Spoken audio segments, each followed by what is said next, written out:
Selama 2 tahun, Charles Ng and Leonard Lake memperbudak dan menganiaya lebih dari 11 orang. Sampai Ng mencoba mencuri alat penyiksaan lainnya. Dan memang namanya adalah Charles Ng Citat. Jadi gue akan menyebutnya Ng. Karena gue gak tahu pronunciation-nya gimana, jadi gue sebutnya Ng. Gitu aja ya. Oke, kita lanjut. Charles Ng pernah mengatakan, kamu boleh menangis dan sebagainya seperti orang lain. Tapi itu tidak akan ada gunanya. Kami cukup boleh dikatakan berhati dingin. Inilah yang diucapkan oleh seorang seksual sadistik bernama Charles Ng kepada korbannya, yaitu Brenda O'Connor yang berusia 19 tahun. Saat dia memohon untuk tetap hidup di dalam video buatannya. Dan di suatu tempat yang tidak terekam oleh kamera, terdengar suara bayi yang juga dalam bahaya. Selama hampir 2 tahun antara tahun 1983 dan 1985, Ng bertindak sebagai kaki tangan dari Leonard Lake, menculik dan menganiaya para korban dari kabin terpencil mereka di Sierra Nevada. Sebelum penyutingan selesai, O'Connor, suaminya dan anaknya semuanya dibunuh.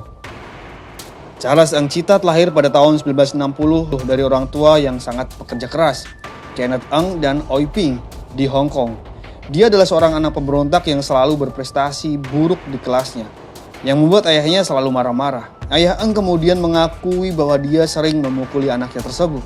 Ng ingin menekuni seni bela diri secara profesional, dan hal ini tidak berjalan baik bagi ayahnya, yang tanpa henti mendorongnya untuk berprestasi di sekolahnya. Dari sana, Ng mulai lepas kendali. Dia dikeluarkan dari berbagai sekolah. Yang pertama karena menyalakan api di ruang kelas. Dan yang kedua, dari sekolah berasrama di Inggris, tempat orang tuanya mengirimnya dengan harapan memperbaiki perilakunya. Dia dikeluarkan karena mencuri dari teman sekelasnya dan mengutil barang-barang lainnya. Kemudian pada usia 18 tahun, Ng memperoleh visa pelajar dan pindah ke Belmont di California untuk kuliah di College of Notre Dame. Namun ia hanya bertahan 1 semester sebelum keluar. Pada saat itulah, Ng bertemu dengan Leonard Lake, seorang pria 15 tahun lebih tua darinya, melalui iklan warga gamer di sebuah majalah. Ng mendaftar di Marinir Amerika Serikat, namun keputusan ini juga tidak ditakdirkan untuk bertahan lama.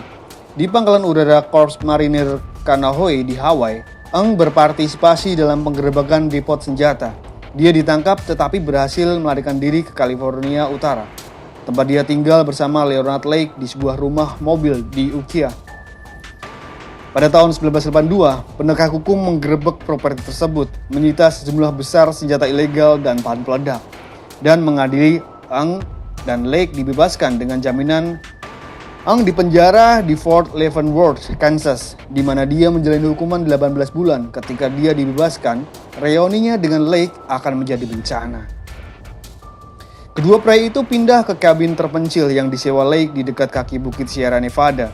Lake, seorang penyintas yang percaya bahwa dunia sedang menuju bencana nuklir, membangun sebuah struktur di samping kabin. Dia menjulukinya sebagai penyiksaan penjara bawah tanah. Bahkan sebelum Ng pindah, Lake telah menerobos penjara bawah tanah itu ketika dia menyiksa dan membunuh saudaranya sendiri, yaitu Donald dan temannya Charles Gunner. Namun kini dengan Ng sebagai kaki tangannya, Lake bisa saja melakukan pembunuhan besar-besaran yang berlangsung hampir 2 tahun. Jumlah pasti korbannya tidak diketahui, tapi diperkirakan mencapai 25 orang, termasuk bayi. Memang benar, Ng dan Lake tidak melakukan diskriminasi dalam memilih korbannya. Mereka mengambil siapapun yang bisa mereka dapatkan. Namun Lake dan Ng mendapatkan lebih banyak kesenangan dari korban perempuan tentu saja. Korban laki-laki dan bayi dibunuh dengan cepat sehingga Ng dan Lake bisa menyiksa dan memperkosa perempuan tersebut. Cobaan berat yang mengerikan seringkali difilmkan oleh Lake. Kata seorang tahanan yang tidak disebutkan namanya kepada Inside Edition beberapa tahun setelah Ng ditangkap, Ng menyukai penyiksaan, teror. Dia ingin melihat teror. Dia ingin melihat mereka memohon ampun. Dia bisa membunuh dan bahkan tidak memikirkannya. Dia bisa membunuhmu sekarang, dan dia sama sekali tidak punya hati nurani. Dia bisa membunuh dan pergi menonton film atau sarapan 10 menit kemudian. Mantan teman satu selnya menambahkan bahwa Ng mengatakan dia menggunakan tang untuk merobek puting korbannya, mendorong alat yang terpasang pada bor listrik ke dalam alat kelamin mereka, Kemudian memasukkan batang ke dalam anus mereka dan mematahkan buku-buku jari mereka dengan alat pres. Mereka juga mengikat sejumlah perempuan, memaksa mereka melakukan oral seks dan pesta pora atau memasang besi di kaki mereka. Korban mereka dikonfirmasi termasuk, namun tidak terbatas pada tetangga mereka, yaitu Lonnie Bone, pacarnya Brenda O'Connor, dan bayi laki-laki mereka, yaitu Lonnie Jr. Harvey Dubb, istrinya Deborah, dan bayi laki-laki mereka, Shane, juga termasuk di antara korban pembunuhan. Ketika teman atau kerabat menemukan kabin untuk mencari kerabat mereka yang hilang, Lake dan Eng akan memancing mereka ke penjara bawah tanah dan tanpa ampun menyiksa dan membunuh mereka. Sejak kecil, Eng sudah kecanduan mengutil. Namun, jika bukan karena kleptomanianya ini, siapa yang akan tahu berapa lama lagi pembunuhan besar-besaran yang dilakukan Eng dan Lake? Karena dari kleptomania tersebutlah awal mereka ditangkap. Pada tanggal 2 Juni 1985, Eng tertangkap mencuri alat pres dari sebuah toko perangkat keras di San Francisco dan segera melarikan diri. Namun Lake tiba di toko dan mencoba membayar alat tersebut. Namun akhirnya berhadapan dengan petugas polisi yang meminta untuk melihat identitasnya. Ternyata ID tersebut milik seorang pria bernama Scott Stapley yang telah hilang selama berminggu-minggu. Kemudian petugas memeriksa mobil Lake dan menemukan peredam senjata ilegal. Dia ditangkap dan dibawa ke kantor polisi. Saat sendirian, Lake menelan beberapa pil cyanida yang selama ini dia sembunyikan. Dia meninggal hanya beberapa hari setelah jenazah korbannya dan Eng ditemukan. Penyelidikan lebih lanjut mengarahkan petugas polisi ke kabin, namun Eng tidak ditemukan. Namun pihak berwenang menemukan satu ember berisi tanda pengenal curian, kartu kredit, dan barang-barang pribadi, serta kendaraan yang ditinggalkan milik orang-orang yang hilang. Secara kolektif, semua barang yang mereka temukan adalah milik 25 orang berbeda. Namun temuannya yang paling meresahkan adalah 40 pon tulang manusia, milik setidaknya 11 mayat berbeda. Ember lainnya berisi jurnal yang ditulis oleh Lake yang merinci kengerian yang dia dan Eng timbulkan pada korban mereka. Jurnal tersebut berisi beberapa rekaman buatan sendiri yang menampilkan Eng menyiksa Brenda O'Connor dan Deborah Dubb. Eng melarikan diri ke Kanada setelah insiden pengutilan di San Francisco. Dia tetap tidak terdeteksi sampai dia tertangkap mencuri sekaleng salmon dari sebuah toko dan menembak penjaga keamanan yang menangkapnya. Namun petugas keamanan berhasil menangkap Eng dan hanya mengalami luka ringan. Eng kemudian dibawa ke Kanada atas 3 tuduhan, yaitu penyerangan, pengutilan, dan kepemilikan senjata api yang disembunyikannya. Dia dipenjara di Kanada dan akhirnya diekstradisi kembali ke California pada tahun 1991. Eng didakwa atas 12 tuduhan pembunuhan tingkat pertama.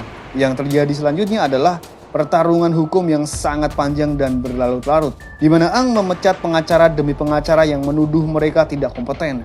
Pada saat itu, persidangan ini dianggap sebagai persidangan termahal dalam sejarah negara bagian tersebut. Akhirnya persidangannya secara resmi dimulai pada bulan Oktober 1998.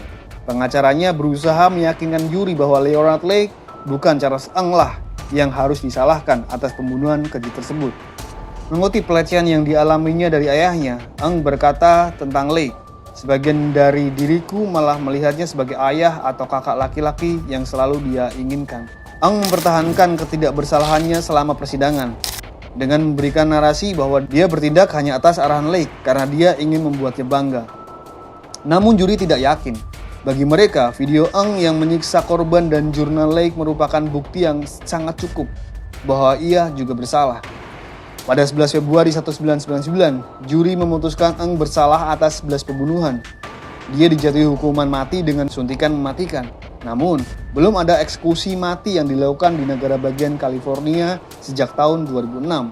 Oleh karena itu, Charles Eng hingga saat ini masih menjalani hukuman mati di penjara negara San Quentin, di mana ia kemungkinan besar akan meninggal karena usia tua.